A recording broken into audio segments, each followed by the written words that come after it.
Did y'all both see Reasonable Doubt?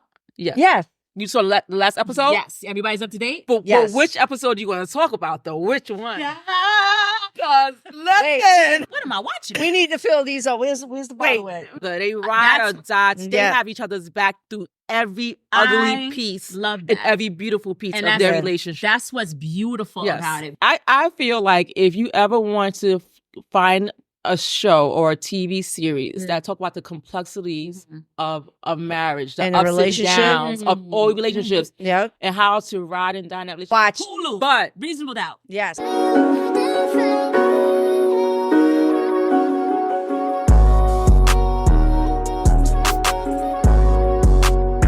There's a show on Hulu called Reasonable Doubt.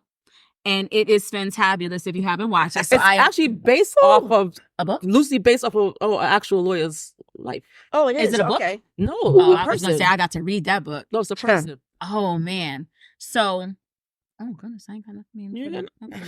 So the Aunties, we watch Reasonable Doubt, and if you have not watched it, it's a must. It's so good, and I think it's good from the for a number of reasons. It's good because. Here you go, babe. It's good because the writing's good, the acting's good, the playlist. But that's my jam. All the playlists, whoever's doing the mute, everything about it, I absolutely love the storyline, the backstory, the fact that this husband and wife, they have such a complex relationship. Which this season we're now seeing how it got to that point, which I suspected. Yeah. Young love. Young love. Okay, so spoiler alert, have not watched it. Tune in, catch up. You need to go back and watch it. Season 1. Go back and watch season 1 and actually cut this podcast off and go back because it's gonna spoil it for you. Right. It's so good. But now we're on season 2. Yes. Yeah. And the one thing I do want to talk about, because I love Jax. Oh, absolutely. That's yes. Okay. Yes. But I like Louis too. You know, in season 1, I was like, he's a herb. Like I thought you thought he was cowering down weird. to her. In season 1, I don't think it was him cowering down. So you saying techie men are weird? Yes, they are. What? Yes. That's bullshit. Yeah, they are. I didn't. First of all, I didn't say he was weird. You said he was weird. I'm gonna give you a definition. I keep getting on. So I thought he was a little weird because what man would allow his woman to have sex with another man and you watch watching because he had that's that freaky side of him. I know I but that's the complexity of their relationship, right? Yeah. So I was like, but she knew he was watching. Yeah, she was putting on a show. Yes, right. Yeah. So and there's something sexy about that, right? So if you're, but he opened the door to that. You do realize that, right? He did. Yeah. Because we didn't learn that to this year. We didn't learn that to now. So long story short. Very complex. They're married. They got 2 kids. They're both well off. He's in tech. He develops video games. He does very well for himself. She's an established lawyer. She made partner. So she's doing very well. But she's also, even though she made partner, she's still trying to keep up that her drive and do well in the office still. Now, season 1, that's when old boy with the green eyes, he's such a phenomenal actor. Michael Ealy. Oh my God, he's such a phenomenal actor, and he doesn't get enough recognition. Because he can be any character. I don't care what character he is. He flips the script. I've watched him in a lot of things all the time. He will knock it out the box. Yeah. So he played. Go watch it. She basically had an affair with him, and it went to the left. But let's talk about this. He was her client. That's the crazy thing. Yes. Okay, so now this season where they got back to, they're working on their relationship. They're in therapy. They're in therapy, and he ended up, and when they were on break, Louis went and he got another little sneaky link. He had a little sneaky link. He had a sneaky link. But she's the neighborhood sneaky link. Not only that. So here's the thing. So granted, their relationship was complex, right? Yes. Okay, fine. They broke. He went and slept with someone else. Okay, fine. She had already had an affair. Okay, fine. Yeah.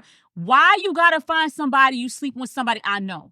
Why can't you find somebody? Her somebody friend. else. Well, supposed friend. She's somebody's in their circle. I won't say she's their friend, but they're in the same circle. They all went, no. The kids go to the same kids go to her daughters. Like, what? Come on, man. They're in the same circle, and the crazy thing about it, she was not only sleeping with him, she was sleeping with 2 husbands. She was just round, and she was like, woo! But my point is like, Louis, come on. Of all the men, girls, you could find somebody else. Because that was his payback. Someone you knew? That was his payback. But Nah. Think about it. Think about it. That's probably the why situation was set up. They were drinking too much because of what happened. But that's probably why it was easy for him to forgive Jax, because he knew. Not only did I go out there and do the same thing you did, but it was somebody that you know. That's dirty, low down dirty. Because in my eyes, that woman was always looking at him. Absolutely. And I can't tell. I wouldn't say if he was always looking at her. I don't think so. I think she had her eye on either of these men. And who was she going to get first? And she wound up getting both of them. But let me tell you what got me. I almost posted this shit on social because I'm behind watching my shit, and then I caught up on it. So not this episode, but the one before when he came over to our house at the end, and he was like, "Jax, I'm that nigga. I am that nigga because I ain't shit." Yeah. And he basically was like, but I love you. Yes. And he was standing there. I was pouring his heart out. I know. Oh my God. Me crying. I was like, Louis, I'll take you. Right? And you was a man's man. I was like, because he owned his shit. Yes. Exactly. He owned his shit. Yeah. And it was just like, oh my, he owns every bit of his shit. Every bit of it. Not only owning every bit of his shit, it's like, I'm not going to be no punk ass who's going to step out because if y'all still gotta catch yourself. Like Kira said, if y'all have not watched it, shut this episode off right now. She said, I'm gonna be a father. I'm a dad. I'm a father. Yes. So he's gonna be a dad. But the thing that had me going with Jax, she was like, listen, you ain't cutting Louis out this kid's life. Yep. He went over there gangster. She said, and I'm a part of it. I'm a part of this child's life too. So let me tell you what I did. Let me tell you something. Because I was about to dump the bitch in her throat. The other bitch, the baby mama, the one that's pregnant. Yes. Let me tell you something. Yes. when he opened up the door, right, and she was like, hi. Right. And then Jax came up. And she was like, oh. Yes. Man, I was like, you still want him. Exactly. But that's why I thought I was the only one that felt that shit. That's why I like him and Jax. That's why I like them together. Like, there was all their nonsense. She was like, yeah, bitch, I got you. I got your card. card. Together. They ride or die. They have each other's back through every ugly piece and every beautiful piece of their relationship. That's what's beautiful about it. Because and even when she said to him at this episode, when she's sitting on the bed, because they were thinking like, let's be real. The lady's gonna have the babies. Yes. He's gonna be in the baby's life. Yes. Yep. That's 18, 21 years. years. I'm gonna be 50. What am I fucking doing? And when for real, and he even said what I thought was real, he was like, when he was drunk and he was like, I'm having a bitch with a baby. I don't even know, and I don't even want this. Yes. He was like, I wish something would happen to the baby. That's Now, but that's a real feeling. Yeah, because like it's fucked up. This was not a real feeling because this is not the outcome that he was looking for. Right? Yeah. He just wanted and it was his mistake. He should have wrapped that shit up 10 times. Yeah. Yeah, especially fucking with the nigga. The bitch, he was in revenge mode. That was his way of feeling like he needed to get back at her for what she did, and it one night turned into a whole. No, it was a couple of nights. They got a couple. He said 4 times that they got together. Well, but it only takes one time. It only takes one time for it to happen. Yeah. So hell, it ain't even that was the one night he didn't wear a condom. That's what he said. So if I feel like if you ever want to find a show or a TV series that talk about the complexities of marriage, the ups and downs of all relationships, and how to ride and die in that relationship. And I'm not saying that everybody got to do it, because think about it quick. Not on this episode, but somebody made a comment. I think it was Scrappy that said that. That said Rashida. Oh, you talking about love?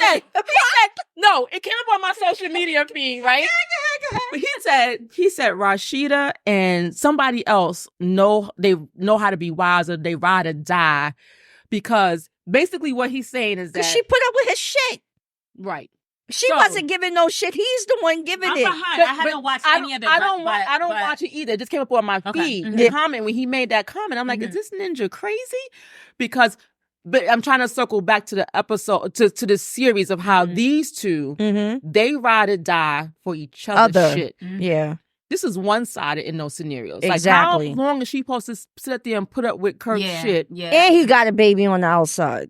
So the interesting thing with Jax and Louis that I actually, at first I'll be the first one to say, when I first started watching the series, naturally I loved everything about it because it's just the epitome of like good Black show, like a well written. We talked about that. Yeah. But and it shows so many, even the complexity of her character. She's fit. She's a runner. The music, everything is beautiful. But what threw me off was their relationship at first. Because, when you think about a traditional marriage, and then when I noticed the camera and he's watching, what kind of fucking shit what am I watching here? But I was trying to understand it. And now we know they got introduced to like a swinger type lifestyle. Because of him. But was it because of him or because of somebody? He was the one that brought it up. He brought it up because she wasn't feeling sexy. Yeah. After the baby. Yeah. Right. Baby. She wasn't feeling sexy. If you're a mom, a new mom, come on. Yes. You don't feel your best. You don't feel that. You gain weight. You're not feeling very breastfeeding sexy. and milk is no matter what he was saying to her, she still wasn't feeling that way. And the crazy thing is, the men, they be like, listen, I love it. Yeah. Stretch marks and all, but we can't see past that. We look down. Yeah, maybe if you really have a belly, but I can't even see my cooch because my belly's right here. That shit don't seem sexy. So basically, they went through that, and he was like, well, someone told me about a place we can go. And maybe get our sexy spice. Okay, so they went, and it happened to be like a swingers thing. And it added a little. Now, he stood there and watched another man touch his wife. Yeah. They didn't do nothing more. No. But that was enough to get it. Yeah. And she got off on it happened. She was like, what? And her face. And they went home and put it down.